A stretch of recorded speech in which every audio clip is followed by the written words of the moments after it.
everybody, it's Amy from Winterwood Studio, and we have a fun video today. So I was looking at, like, I can't remember who it was. Another YouTuber had like a frugal art video, and they were like using my supplies that I don't use enough. And I was digging through my own supplies this weekend, and I was like, what is the supply I have that I use the absolute least? And I looked through all of my stuff. I like sorted through stuff, and I figured out the thing that I use the absolute least is my charcoal. I have both white charcoal here and black charcoal in both pencil and stick form. And I thought, why don't I get my charcoal out and play with it? I haven't played with my charcoal in forever. Like, I can't even, it's literally been years. Years and years and years. Sometimes I'll use charcoal to sketch out a painting, like for an oil painting before I get started, but other than that, nothing in years. And I thought it would be fun maybe to try to do a charcoal drawing. I literally don't think I've done one since I was in my 20s. So I got out my charcoal, and I think we're going to see what we can do with it this week. It may be a complete failure, or it might turn out nice. I don't know. So grab yourself something nice to drink and come on in, and let's go play and have some fun with some art supplies. Okay, so here I am. I've got my Vine charcoal, my compressed white charcoal, my charcoal pencils, and my white charcoal pencils. And I'm going to start with these, and I don't know where my sharpened ones are. These are the ones I haven't used. It's been so long I don't even know where they are. So, I guess I'll try using, let's try using the pencil sharpener that came with the white charcoal pencils and see how that goes. I'll take these out of here for now. Okay, so we'll start with the hard. I have hard, medium, and soft. When I used to use charcoal, I generally only used the soft pencils plus the Vine charcoal, and I will explain why when we get to the demo piece. So first, let's sharpen a hard, medium, and soft, and just see what we think before we commit ourselves to anything. So I will probably end up spraying this with some pastel spray, probably. So no, that's not good. Here, let's just get a... Okay, so we're going to start with the hard. And I'm actually going to do 2 swatches. And I will explain why in a second for that as well. Alright. You can see instantly the medium is darker and softer than the hard.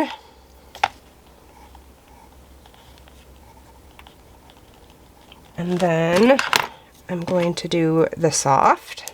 Okay, let's try the soft.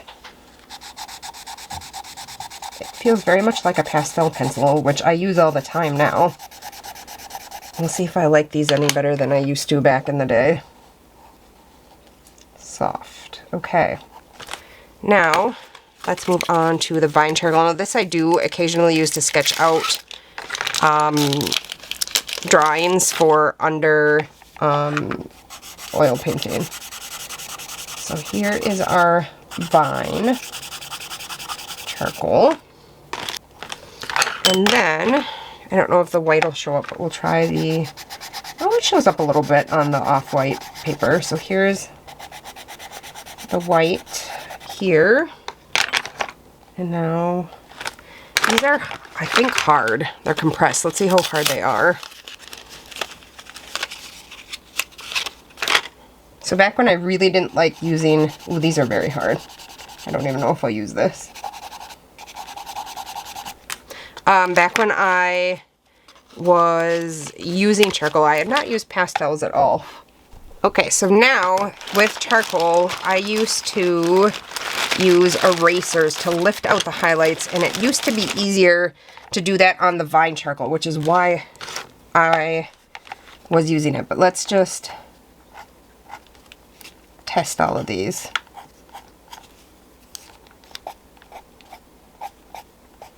Okay.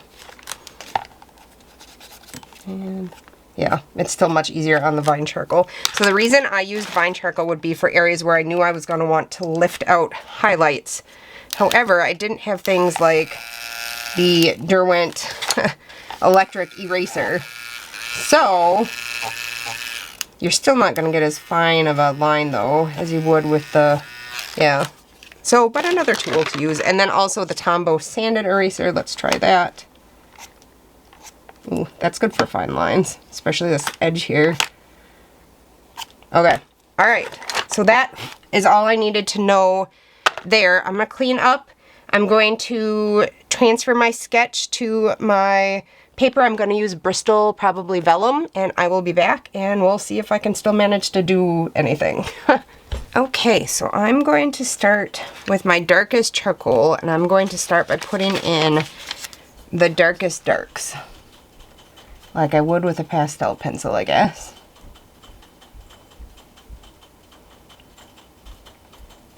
Oops, that's the wrong one though.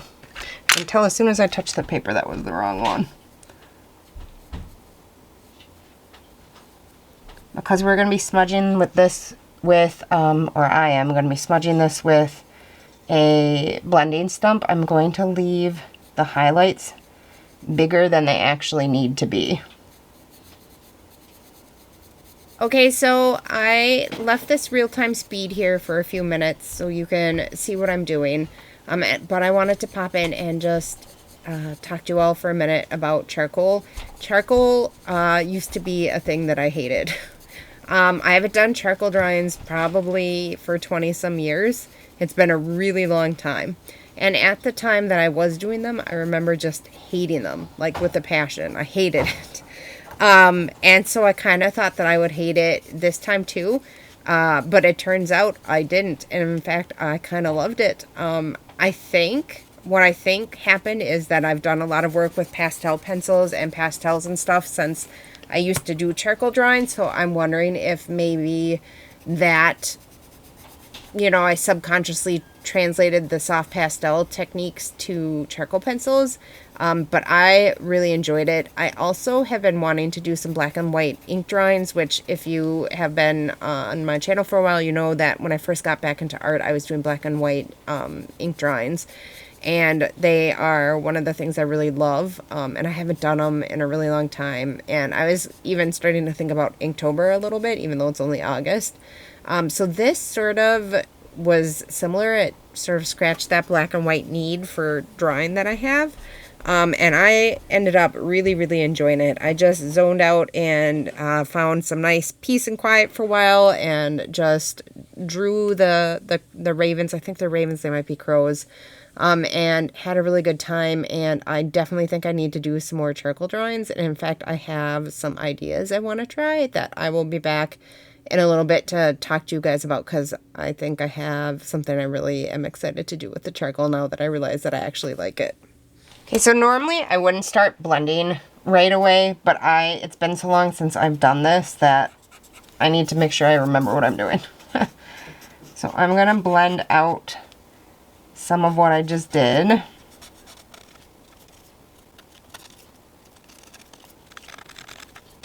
Okay. You know what I should have done too is check how these blended. So here's the soft, medium, and the hard. And let's just, I'll pick a fresh one, or here, I'll just clean this off over here. That one doesn't blend very well at all. That one smudges pretty good. And of course that one's going to smudge it good. Okay. Alright, and then where's the Vine Charcoal? I know I had a piece out, but I have not seen it, so I guess we'll take a fresh one and see how that smudges out. Okay, alright. Just refreshing the memory. Alright, let's go back to the drawing.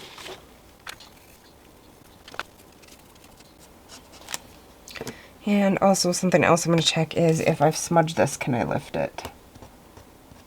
Not as much as I could with the Vine Charcoal, so that was maybe a mistake I just made right there. So I will keep that in mind. You know, normally I would, let's alternate with some of the Vine Charcoal as we go here.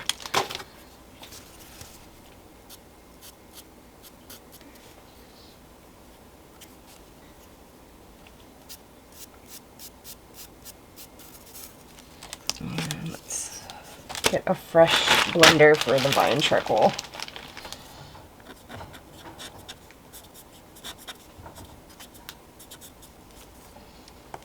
And where's that medium pencil? I guess I am going to use this because I don't want this to smudge as much as the vine charcoal.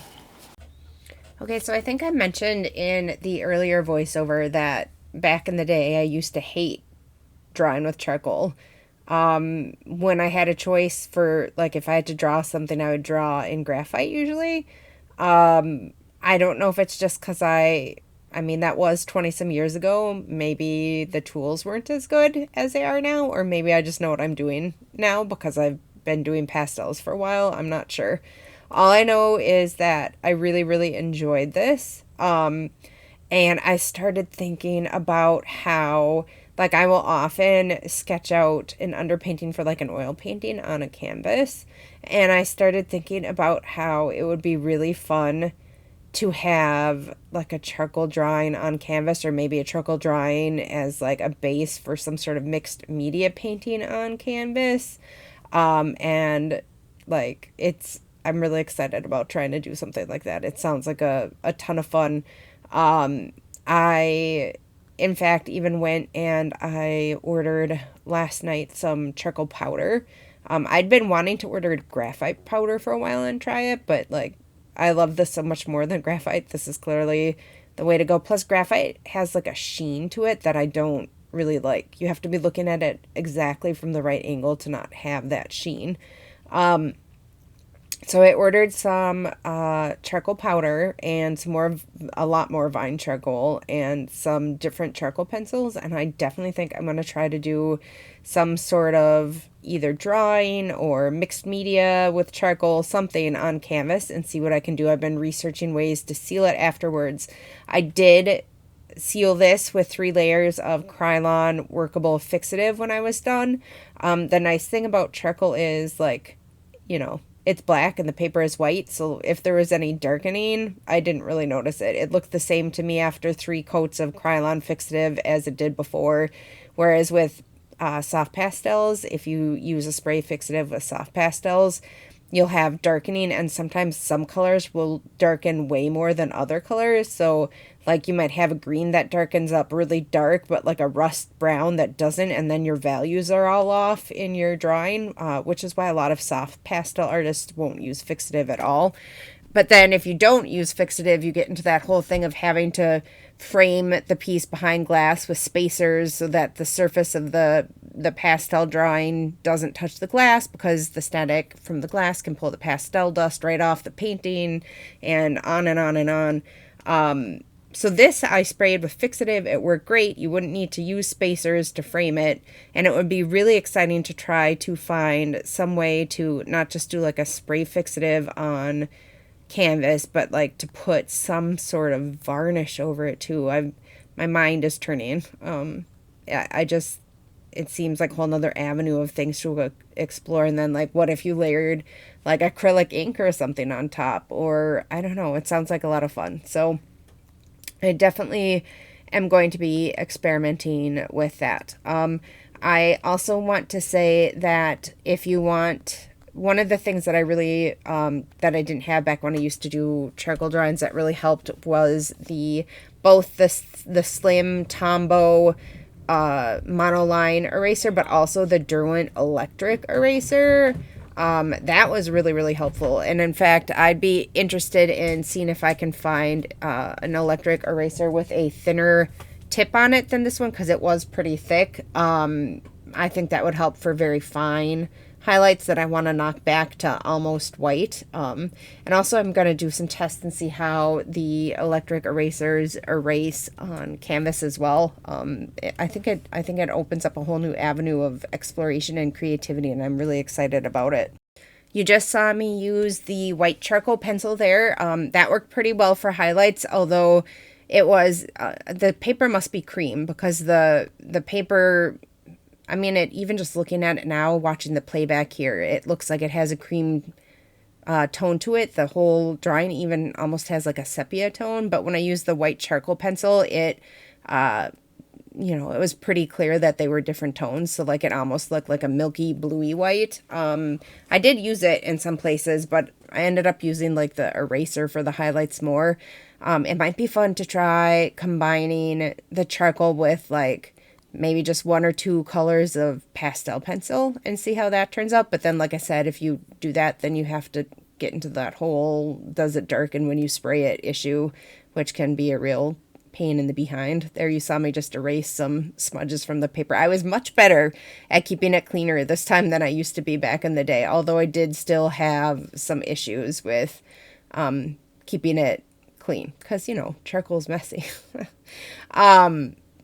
Yeah, it was just a lot of fun. I'm doing the log. It's standing on here. They are standing on here. The pencils were really nice. The soft one especially was a really nice dark rich black. I think this set of pencils was super cheap on Amazon. I think it's like a set of, I want to say maybe 9 pencils, 3 of each, 3 medium, 3 soft, 3 hard, and I think it was like $5.18 when I bought them. I'll link it down below in case you want to get your own. I don't know. I mean, I'm sure they're probably not like top of the line art materials, but they work great. So I don't know, like I said, really anything about charcoal. I assume, you know, charcoal is charcoal. It should all be light fast. It's carbon from, you know, burnt wood. So you would think it would be light fast, but I guess who really knows? I'd have to maybe do some research and check it out, I guess. Charcoal is charcoal. It's all light fast, right? I don't know. I'll have to do some Googling to try to figure it out. The nice thing about the hard pencils were I could put in some detail, like, you know, where I wanted the feathers. And then even when I went over it with the soft or the vine charcoal and then smudged it with the blending stump, the marks that I made with the hard would stay behind.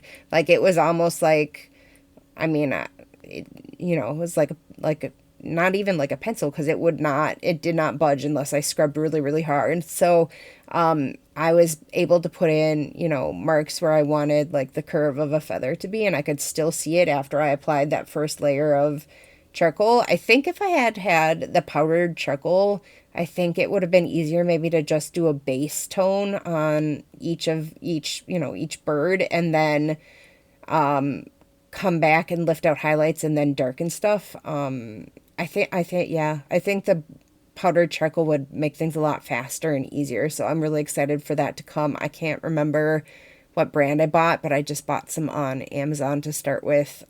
If I decide I want to do more stuff with it, I will probably check out the supplies on Blick and see if there's like a difference between different brands or price points or whatever, and see if I'm using the right stuff, if I want to make a lasting work of art and all of that. But for today, I was just having fun. It was a nice, relaxing way to get my mind off things. And I've talked a little bit, too, about how I haven't been enjoying the process and I haven't been able to get into that zone where my brain just goes quiet and I just focus on the drawing. And it had no trouble getting there today. I almost immediately after I started, I was in the zone and I finished this whole drawing in a day, which is unusual. I normally will take a break after about an hour and a half. I think I did take a short break, probably not long enough because my wrist was hurting last night when I finished it, but it feels fine now.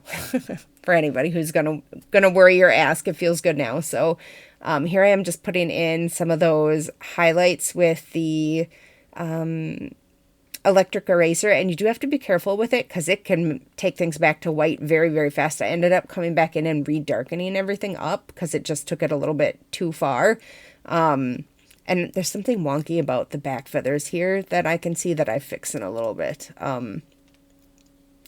I was working from a reference photo somewhat, mostly just to get like the poses, but the feathers and stuff I just sort of put where they feel right, if that makes sense. I don't follow, and like the bark and texture in the tree branch they're standing on, I don't follow a reference for that. It's more just put things where I think they look good.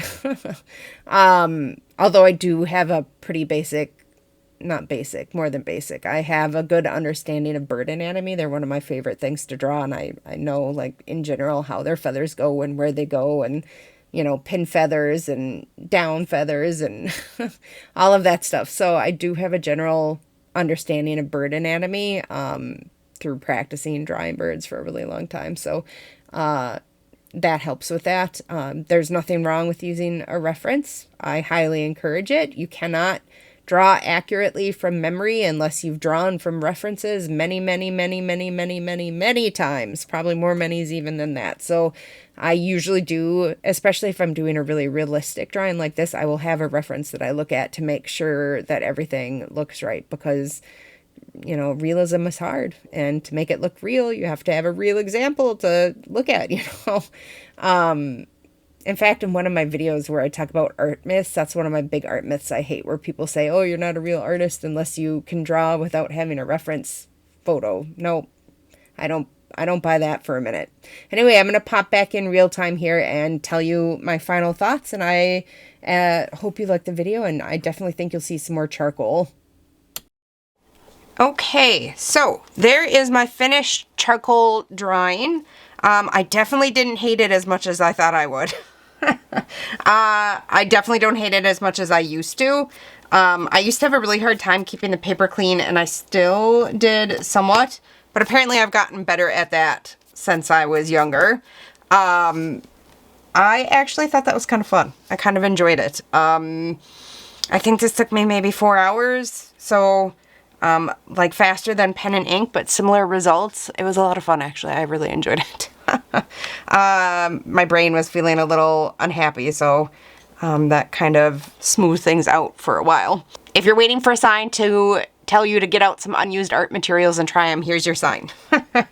You never know what you might like, I guess. Like I said, I really enjoyed it. Okay, so I hope that was a good video. I'm filming the outro before I've actually done the drawing, so I don't know if it turned out good or if it was a disaster. Hopefully it wasn't a disaster. Hopefully it was a fun video and you guys had fun. If it's really terrible, I guess I just won't put it up. So, thank you for being here with me today. I'm still trying to come back from that whole deleting my best video fiasco with the whole internet troll thing.